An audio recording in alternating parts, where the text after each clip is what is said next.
முருகப்பெருமானுடைய அடியார்கள்லயே வாரியார் சுவாமிகள் வந்து ரொம்ப பிரபலமா மக்களிடையே பேசப்படுறாரு. அவருடைய சிறப்புகள் குறித்து நம்மளுடைய நேயர்களுக்காக பகிர்ந்து கொள்ள முடியும். ஆமா, வாரியார் சுவாமிகளை பற்றி பேசினாலோ கேட்டாலோ வாழ்க்கையிலே அனைத்து நலமும் வளமும் ஏற்படும் என்று எனது குருநாதர் கருமாரிதாசர் சொல்வார்.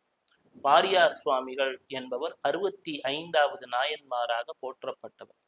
வாரியார் சுவாமிகளின் பேச்சை யார் யாரெல்லாம் கேட்டார்களோ அவர்களது வாழ்க்கையிலே பெரும் பொருளாதார நன்மைகள் வந்து கொண்டிருக்கின்றன. இப்பவுமே நீங்க உலகெங்கும் எந்த நாட்டுக்கு போனீங்கன்னாலும் அங்க ஒரு பெரிய ஒரு தொழில் நிறுவனம் இருக்கு அப்படின்னு சொன்னா, அங்க நம்ம தமிழர்கள் நடத்தக்கூடிய தொழில் நிறுவனங்கள்ல ஒரு வாரியார் சுவாமிகள் புகைப்படம் இருக்கும். ஐயா, வாழ்க்கையில ரொம்ப கஷ்டப்பட்டுட்டு இருந்தேன் ஐயா, ஏதோ ஒரு முறை வாரியார் சுவாமிகளுடைய சொற்பொழிவை கேட்டேன், எனக்கு பெரும் செல்வம் சேர துவங்கியது என்று சொல்லியிருப்பார்கள். வாரியார் சுவாமிகள் என்று சொன்னாலே அவரே ஒரு பெரும் சித்தர் தான்.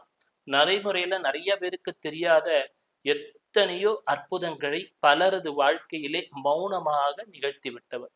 மிகவும் எளிமையான ஒரு குடும்பத்தில் அவதரித்தவர் வாரியார் சுவாமிகள்.